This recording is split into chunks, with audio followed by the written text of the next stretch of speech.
FM Merguri, sahabat, dan seperti biasa di hari Rabu karena sudah pukul 11 jadi waktunya Perjalanan Rumah Sehat Surabaya ini hadir menemani Anda sahabat ya. Dan Perjalanan Rumah Sehat Surabaya ini merupakan hasil kerjasama dengan Ikatan Dokter Indonesia Cabang Kota Surabaya menghadirkan para pakar, para ahli untuk bisa memberikan kita edukasi dan informasi seputar kesehatan sahabat.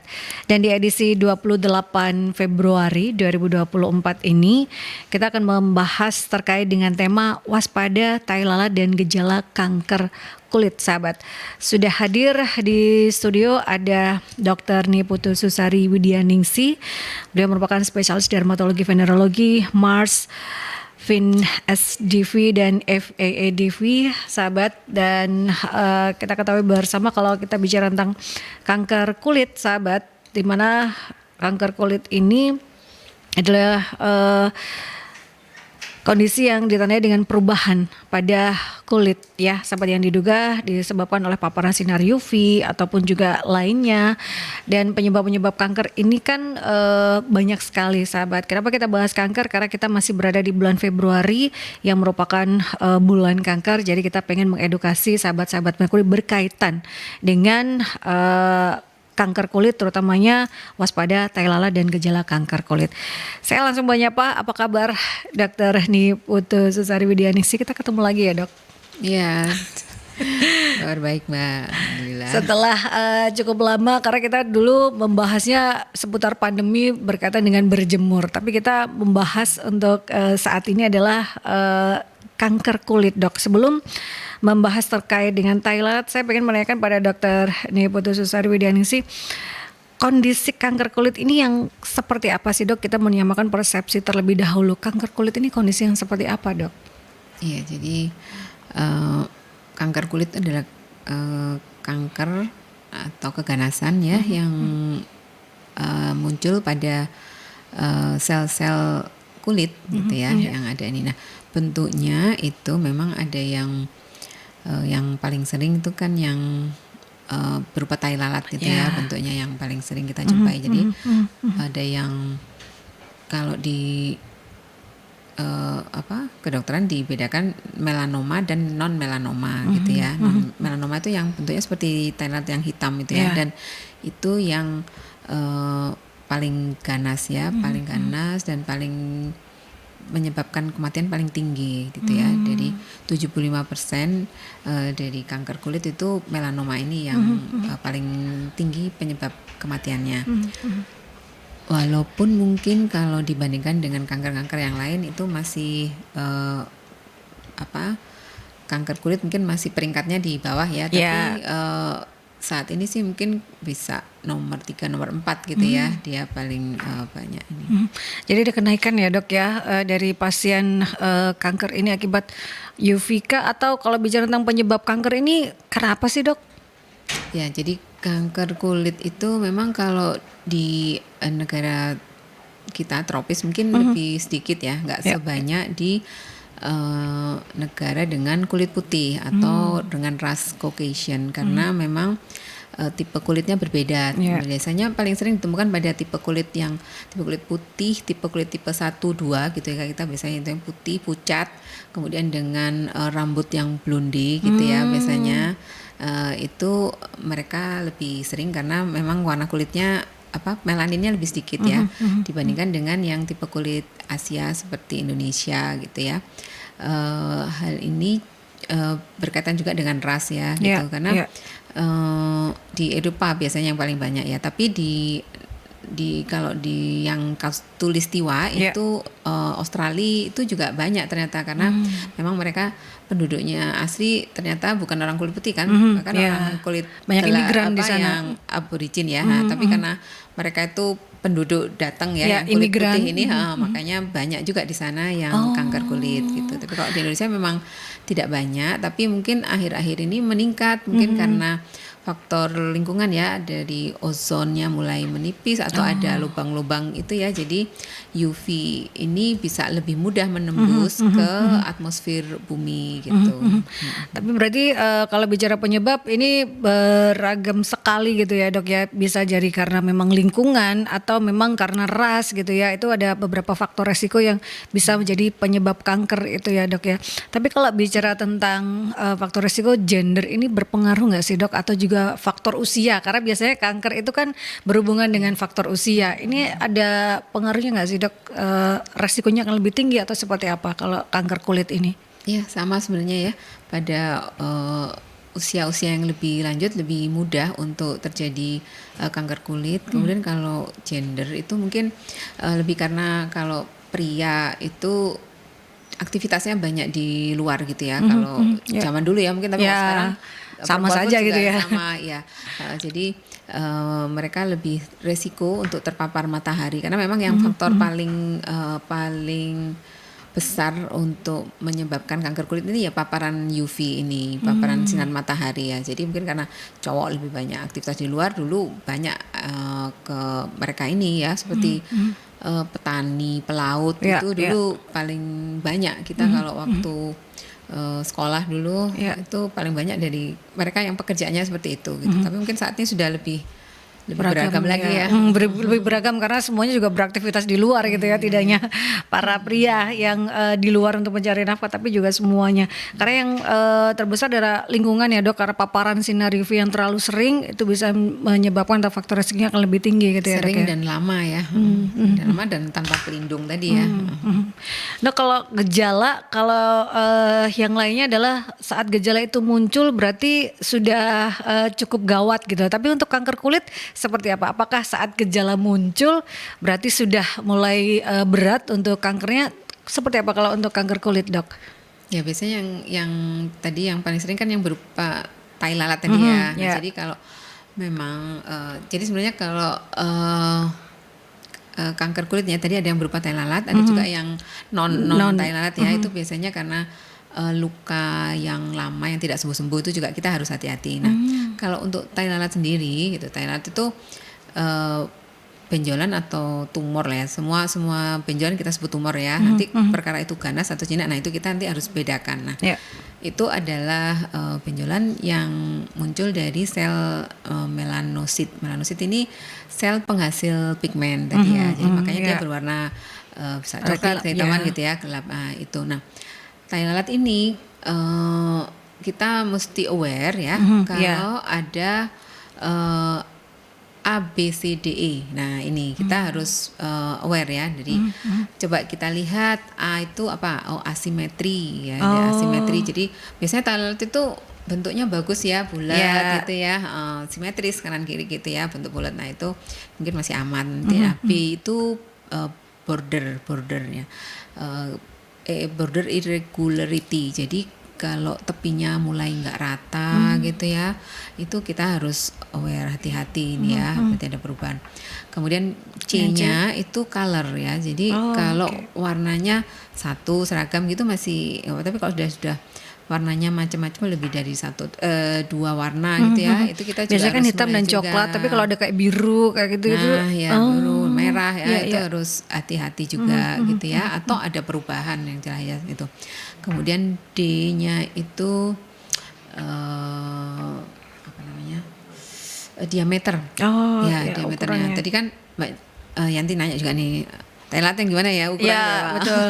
Jadi tai lalat kalau ukurannya biasanya kita harus hati-hati lebih dari 6 mili. Nah, itu mesti harus hati-hati. Kalau biasanya kan kecil ya tai lalat. Dan itu biasanya tai lalat kan lama ya. Tidak ada perubahan dari kita usia kecil, itu munculnya bisa di waktu kita baru lahir atau bisa muncul dewasa. Nah, itu kita aware kalau ada tambah membesar gitu ya. Kemudian yang terakhir itu ada evolusi. Evolusi itu perubahan. Jadi kalau biasanya nggak ada rasa, nggak ada keluhan, nggak mudah berdarah. Nah itu kita harus lihat ya permukaannya bagaimana. Kalau tiba-tiba dulunya halus-halus terus tiba-tiba berubah menjadi lebih menonjol, tidak rata permukaannya, atau ada mudah berdarah ya, ada luka, itu kita juga harus ada keluhan juga, mungkin dari nggak ada rasa jadi gatal, nyeri. Nah itu juga Sudah mulai kita aware ya? harus ya hati-hati gitu. Sebaiknya segera memeriksakan diri gitu ya. Jadi selain ABC juga ada R-nya. Kalau sudah berasa jadi rasa gatal, terus nggak enak itu, nah itu ABCD plus rasa itu berarti wah ini jangan-jangan harus mulai diperiksakan gitu ya dok ya. Ya ABCDE sebenarnya. Ya. E-nya itu evolusi tadi. Ya perubahannya termasuk rasa tadi. Ya. Jadi itu yang harus dipahami karena kan orang kadang ini Thailand dari kecil tapi kan dengan seiringnya waktu atau perubahan bentuk badan itu juga akan membesar, itu perlu patut diwaspadai yang seperti apa dok, karena kan mengikuti bentuk tubuh kan kadang tai lalat itu apakah tetap A B C D E itu tadi yang harus diperhatikan karena diameter kan lebih dari 6 mili baru berhati-hati gitu, atau ada yang lain dok? Iya, ya kita lihatnya ABCDE itu ya. Jadi mamanya kita punya tai lalat. Nah, tai lalat itu kadang-kadang kan tumbuhnya bukan hanya di wajah, mungkin ya, di bagian yang lain ya. Betul. Terutama kalau orang bule itu bisa banyak dia yang lebih cenderung mudah punya tai lalat. Nah, itu kita bisa lakukan pemeriksaan dini sebenarnya Mbak Yanti dengan Sakuri. Jadi kalau mungkin untuk kanker payudara itu sadari ya. Kalau kita Sakuri. Jadi pemeriksaan kulit sendiri ya. Jadi nah itu patokannya ABCDE itu tadi. Jadi kita bisa dengan cermin juga ya di rumah gitu periksa dari atas ke bawah, dilihat dari belakang kan juga kelihatan ya kalau pakai dua cermin gitu ya. Nah itu kita lakukan pemeriksaan. Kalau ada perubahan dari tadi lihatnya ABCDE, kalau dari A gimana ABCD salah satu aja kita mungkin harus sudah aware ya. Kalau salah satu ada perubahan nggak sesuai dengan yang teori tai lalat normal, itu sebaiknya mungkin harus langsung cari dokter kulit gitu ya, dokter spesialis kulit. Dok, untuk mengetahui tai lalat ini yang normal itu seperti apa, kemudian yang menandakan kanker itu seperti apa, kadang kan yang rata itu saat lebih dari 6 mili itu sudah mulai aware, atau ada yang tai lalat yang mungkin bertumbuh gitu dok, dengan yang muncul gitu dok, apakah itu juga sudah ini tandanya kanker atau seperti apa? Tai lalat yang normal dan ini sudah mengarah ada tandanya terkait dengan kanker kulit seperti apa dok? Iya itu tadi kita kembali ke yang ABCD tadi ya. Jadi kalau maunya dari awal dulu sudah tai lalatnya itu jenisnya yang muncul gitu ya. Nah kalau tidak bertambah yang besar, tidak berubah warna itu ya kita mungkin nggak apa-apa gitu ya. Tapi memang kalau dia kok tambah besar cenderungnya ya mungkin memang sebaiknya sih dihilangkan aja ya, karena ya itu tadi kan bisa aja suatu saat bisa berubah itu ya. Jadi gitu apalagi mungkin ada riwayat genetik atau sering terpapar matahari, mungkin sebaiknya sih dihilangkan saja ya sarannya. Ya diperiksakan diperiksakan apakah ya, itu ada kondisi-kondisi ini sudah sebaiknya supaya tidak kemana-mana nantinya dan tidak beresiko ya dihilangkan gitu ya dok ya. Iya nanti kalau jadi saat ini kalau ke dokter spesialis kulit dermatovenerologi estetik ya, kita sekarang gelarnya udah nambah itu. Jadi itu kita itu punya alat yang namanya dermoskop. Dermoskop itu bentuknya seperti kaca pembesar yang dia bisa melihat lapisan kulit itu sampai lapisan dermis, jadi yang paling bawah. Jadi kalau untuk tai lalat tuh bisa dilihat kedalamannya, warnanya juga, ukurannya itu bisa kita nanti mengarah kemana ini gitu ya. Kalau memang mengarah ke keganasan ya mungkin nanti sarannya dilakukan biopsi atau langsung dilakukan operasi kayak gitu ya. Mungkin karena ini adalah teknik yang lebih tidak invasif ya, karena kalau memang kita curiga ke arah keganasan tuh kalau dilakukan yang tindakan-tindakan yang invasif itu bisa malah menyebarkan sel-sel kulitnya gitu ya, terutama yang tipe melanoma itu yang mudah sekali menyebar. Jadi kita lebih hati-hati. Jadi makanya diperiksa dulu dengan alat dermoskop itu gitu, udah ya ini mengarah ini gitu ya. Mungkin kalau memang langsung ini kayaknya memang lebih tendensi ke ganas ya langsung dilakukan operasi saja gitu ya. Nanti setelah operasi itu diperiksakan di patologi anatomi untuk lebih memastikan lagi gitu ya. Apakah ini mengarah kanker ke yang ganas atau memang hanya tumor saja gitu ya dok ya, tumor yang jinak gitu ya. Iya. Itu yang harus dipastikan terlebih dulu ya sahabat berkaitan dengan hal tersebut. Makanya kalau Anda ini selain sadari untuk para perempuan, sekarang kita harus juga melakukan sakuri ya, pemeriksaan kulit sendiri. Itu ya, dilihat letak dari tai lalatnya itu di mana saja, kemudian seperti apa asimetrisnya A-nya, kemudian B-nya seperti apa, bordernya atau tepiannya itu seperti apa gitu kan, normalkah atau ada perubahan dari yang sebelumnya, kemudian warnanya atau colornya itu juga harus Anda perhatikan, kemudian diameternya sahabat, kalau lebih dari 6 mili, wah ini Anda harus juga aware, sudah mulai harus menanyakan terhadap dokter spesialis ya, apakah ini mengarah ke kanker atau tidak. Yang terpenting lagi juga E-nya, evolusi, apakah ada perubahan rasa seperti gatal, terus panas dan lain sebagainya. Itu juga harus mulai. Mungkin ada luka, itu tuh harus hati-hati. Itu harus mulai aware sahabat untuk melakukan pemeriksaan ya. Dan kita akan ke jeda iklan terlebih dahulu. Sahabat, Anda bisa bergabung bertanya bersama dengan Dr. Niputu Susari Widianingsih, spesialis dermatologi, venerologi, estetik, Mars, Vin, SDV, FEADV terkait dengan waspada tai lalat dan gejala kanker kulit di 562-0096 atau di WhatsApp call dan juga WhatsApp Messengers di 08173096, dan Anda bisa juga stay tune melalui aplikasi On Ears dan juga di websitenya Mercury di www.mercuryfm.id ya. 96 FM Mercury, sahabat, masih di Perbincangan Rumah Sehat Surabaya di edisi Rabu 28 Februari 2024. Dan untuk Anda yang tertinggal, nanti Anda bisa saksikan kembali ya di YouTube channelnya di Radio Mercury 96. Jadi subscribe terlebih dahulu. Di tema Rabu kali ini, sahabat, kita membahas terkait dengan waspada tai lalat dan gejala kanker kulit bersama Dr. Niputu Susari Widianingsih, spesialis dermatologi, venerologi, estetik, Mars, Venus DV, FEADV, sahabat ya. Dan tadi di segmen pertama kita menanyakan berkaitan dengan secara garis besar kanker kulit itu seperti apa. Ternyata terbanyak adalah berkaitan dengan tahi lalat, sahabat. Ini sudah pertanyaan yang masuk dok dari sahabat Mercury, dari Mbak Risa. Dok, apakah kanker kulit ini sama dengan kanker-kanker lain, yaitu bisa diturunkan atau bisa dikatakan genetik, dok? Kalau untuk kanker kulit seperti apa, dok? Iya, jadi memang beberapa ada yang mempunyai kecenderungan genetik ya. Jadi seperti melanoma itu memang bisa ada faktor keturunan ya. Jadi memang kalau memang ada keluarga yang punya riwayat kanker kulit, itu ya kita harus lebih hati-hati gitu ya. Padahal kalau sudah ada muncul mungkin tai lalat gitu ya, harus sering-sering diperiksa mungkin ya, dilihat perubahan yang mungkin timbul gitu ya. Kalau Anda kurang berasa, istilahnya kalau memeriksa dengan kaca atau apa, di foto di perbedaan hari apa gitu, itu akan lebih bagus ya dok ya. Iya, sebenarnya ada juga yang menggunakan fotograf full body gitu ya, tapi itu hanya ada di rumah sakit tertentu, dan rumah sakit besar yang mungkin seperti Jakarta ya, Darmais atau RSCM gitu ya. Itu memang dilakukan pemotretan gitu ya.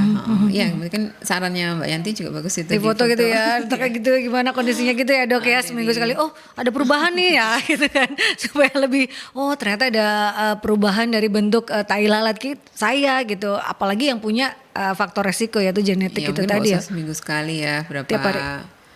Caranya ya sebulan sekali gitu ya dok.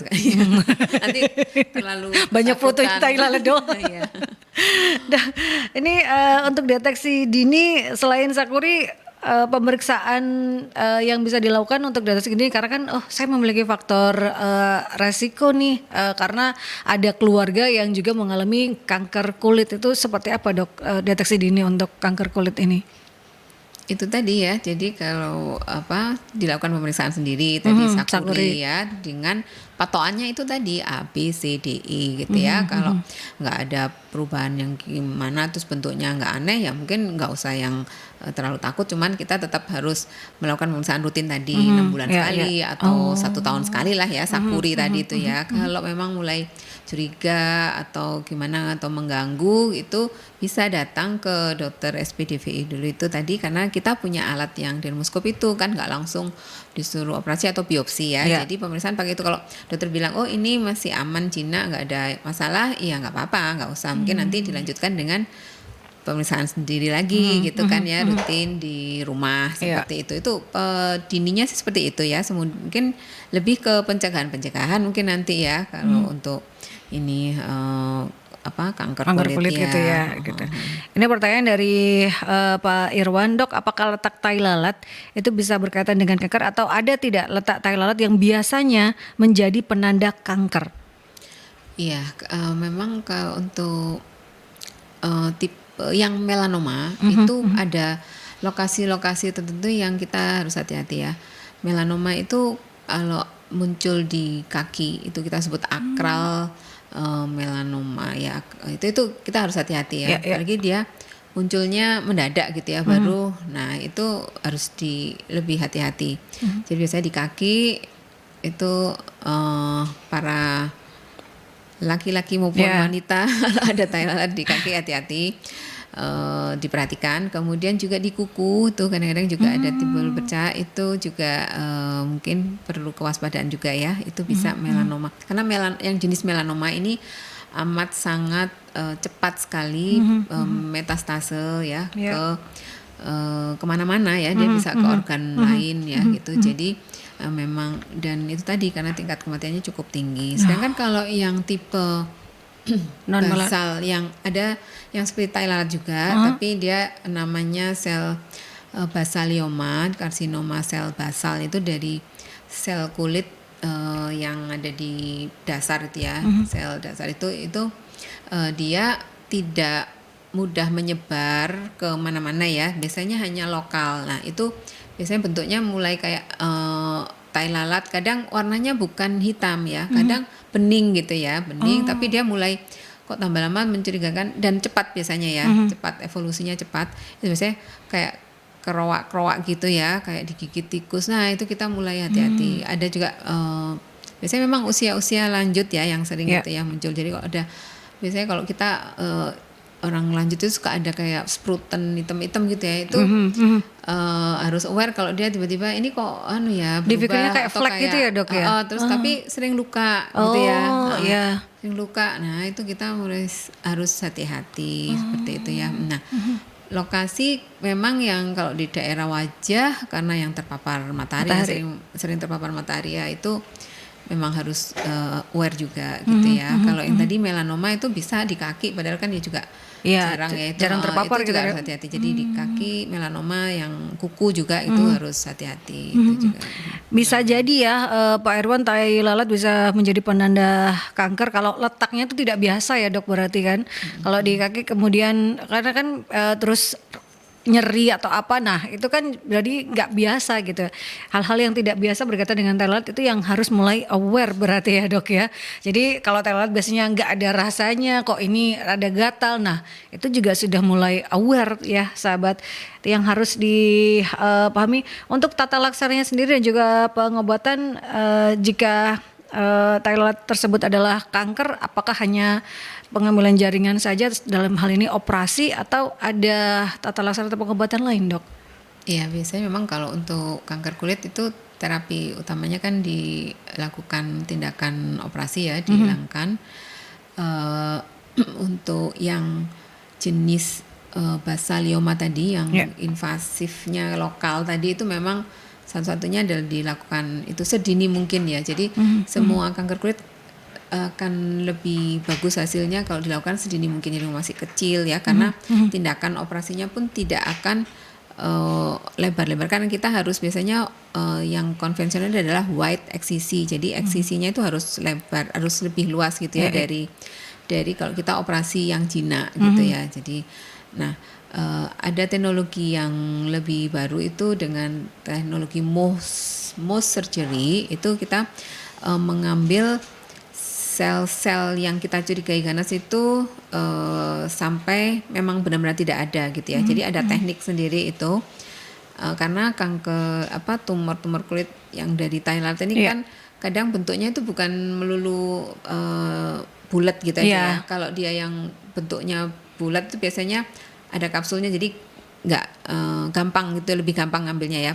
Tidak ada sel-sel yang mencelat-mencelat gitu ya. Nah, kalau bentuknya nggak beraturan tuh kemungkinan ada sel-sel yang mencelat, kita sudah bercabang sana nggak ambil gitu ya. Nah, itu bisa ada rekurensi atau kekambuhan gitu. Jadi memang dengan menggunakan yang teknik Mohs surgery ini itu lebih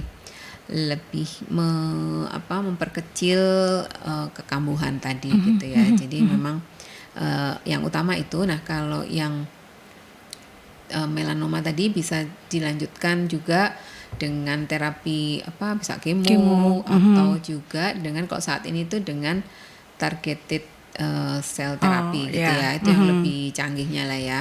Gitu.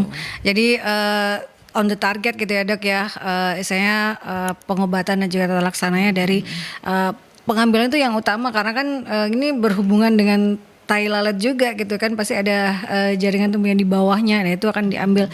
Tapi memang ini berarti bisa muncul kembali ya dok ya untuk yang kanker tai lalat ini, atau di tempat yang sama, atau kan ada kanker itu menyebarnya ke jaringan yang lain. Tapi kalau untuk ini akan menyebar atau di tempat yang sama atau tidak dok? Kalau di tempat kalau kambuh biasanya di tempat yang sama ya. Tapi saya pernah sering ya dapat dari pasien-pasien bule ya, kulit putih itu. Jadi biasanya mereka sudah pernah diambil tuh di tempat lain. Tapi kan memang Thailandnya banyak ya. Dan itu tadi karena sudah ada riwayat dia pernah diambil dan diperiksakan memang ganas, jadi dia sangat aware dengan ada tai lalat di tubuhnya. Jadi dia periksa lagi, ini kayaknya saya curiga ini deh ganas, karena dan dia punya riwayat. Nah itu tapi di tempat lain, bukan yang di tempat yang pertama gitu ya. Jadi kalau itu beda ya. Jadi kalau recurrent kambuh biasanya di tempat yang sama itu. Jadi mungkin memang kurang bersih ngambilnya, atau mungkin ya itu tadi karena dianggap mungkin dianggap jinak, tapi ternyata itu adalah ganas kan ya. Mungkin makanya sebaiknya mungkin ya diperiksakan lebih PA itu ya, patologi anatomi itu supaya tahu jaringannya ini ganas atau yang tidak gitu ya dok ya. Begitu dia tahu itu ganas ya mungkin akan diambil lebih lebar, lebih luas lagi ya. Supaya cukup bersih, supaya tidak ada kekambuhan lagi gitu ya dok ya di area tersebut gitu. Dok, untuk kanker kulit ini ada stadium-stadiumnya nggak sih dok? Saat kalau kanker lain kan saat timbul gejala berarti ini stadiumnya sudah 3 ke atas ini. Tapi untuk kanker kulit ada stadium-stadiumnya nggak sih dok? Sebenarnya ada ya, tapi yang tadi saya bilang kan kalau yang jenis basalioma itu kan lokal aja ya. Jadi stadium-stadiumnya ya berupa ini aja. Jadi kalau cuman baru benjolannya aja mungkin ya baru stadium 1. Tapi kalau sudah dia invasif sampai ke jaringan sekitarnya, kalau belum sampai tulang mungkin belum yang 3 gitu ya. Mungkin saya agak-agak lupa ya, biasanya itu mungkin cuman 3 aja ya itu stadiumnya ya. Jadi kalau yang sampai kelihatan tulang, sampai kelihatan dalam-dalamnya, atau sampai biasanya itu kayak sampai kerowak gitu ya istilahnya kalau bahasa Jawa ya. Iya. Kerowak gitu ya. Itu tuh udah parah kan ya. Itu ya sudah yang paling parah stadiumnya. Kalau melanoma sama dengan kanker yang lain karena dia bisa menyebar ke tempat lain, ke kelenjar getah bening gitu ya. Ke organ lain itu sama dengan yang lain ya. 1, 2, 3, 4, 4A, 4B gitu ya. Kalau sudah yang parah ya metastase ke tempat lain ya 4 gitu ya. Berarti kalau ada stadiumnya fatality-nya cukup tinggi ya dok ya, karena 70% kalau yang jenis melanoma ya sahabat. Untuk komplikasinya yang bisa menyertai dari kanker kulit ini apa saja dok? Karena kan bisa keganasannya luar biasa gitu ya, bisa sampai kerowak juga. Itu kan berarti ada komplikasi-komplikasi yang bisa menyertai dari kanker kulit ini dok. Ya, kalau yang tadi yang jenis basalioma itu maksudnya komplikasi yang timbul ya kalau dia sampai destruktif atau merusak organ yang di sekitar situ, ya terjadi kecacatan pasti ya.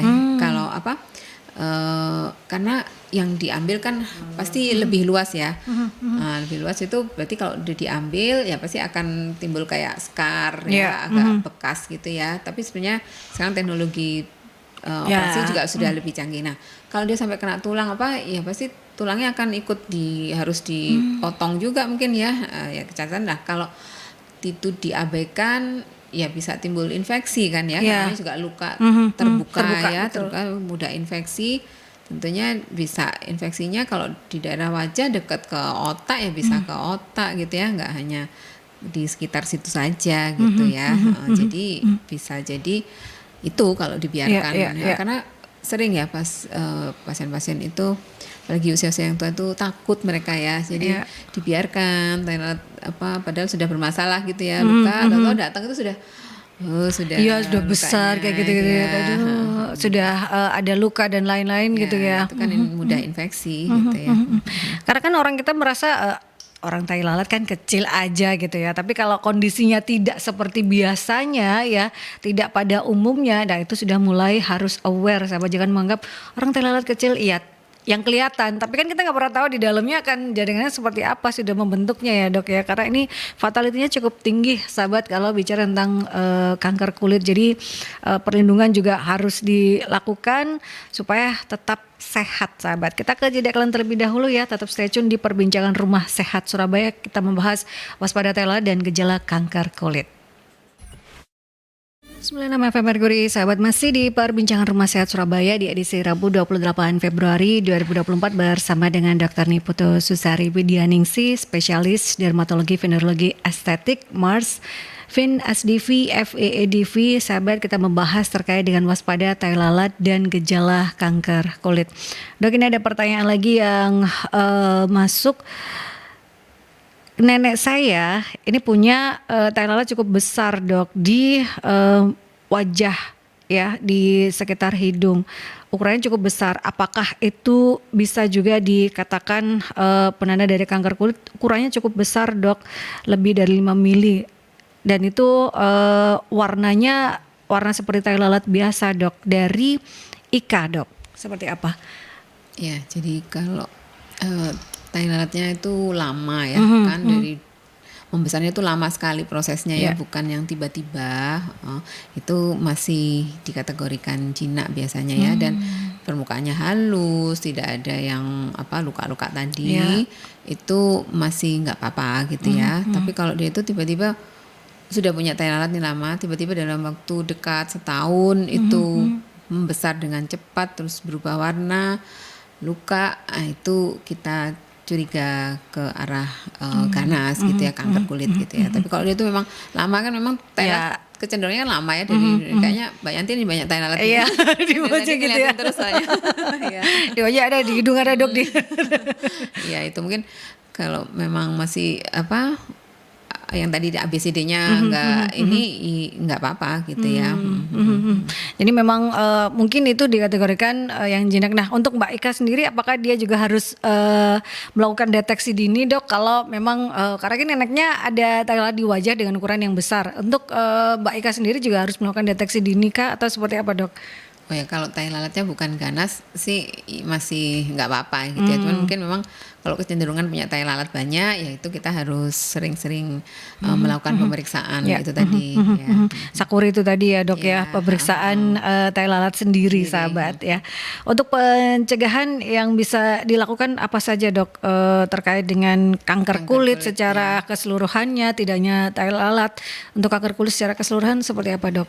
Ya baik, jadi pertama kalau memang itu tadi ya, karena penyebab terbanyak itu adalah paparan sinar matahari, tentunya kita harus menggunakan tabir surya ya setiap kali beraktivitas di luar. Jadi penggunaan tabir surya juga harus tepat ya. Kalau penggunaannya nggak tepat ya tidak akan melindungi kulit dengan baik gitu ya. Jadi harus menggunakan paling 15 menit sebelum keluar rumah itu harus dipakai gitu ya. Jangan buru-buru banget gitu ya. Jadi dengan menggunakan jumlah yang tepat gitu ya. SPF-nya juga minimum 30 ya kalau untuk daerah tropis seperti ini ya, dan melakukan pengulangan gitu ya. Sebaiknya diulang memang. Kemudian antioksidan juga penting ya. Jadi mungkin konsumsi makanan yang sehat, yang banyak vitamin dan antioksidan.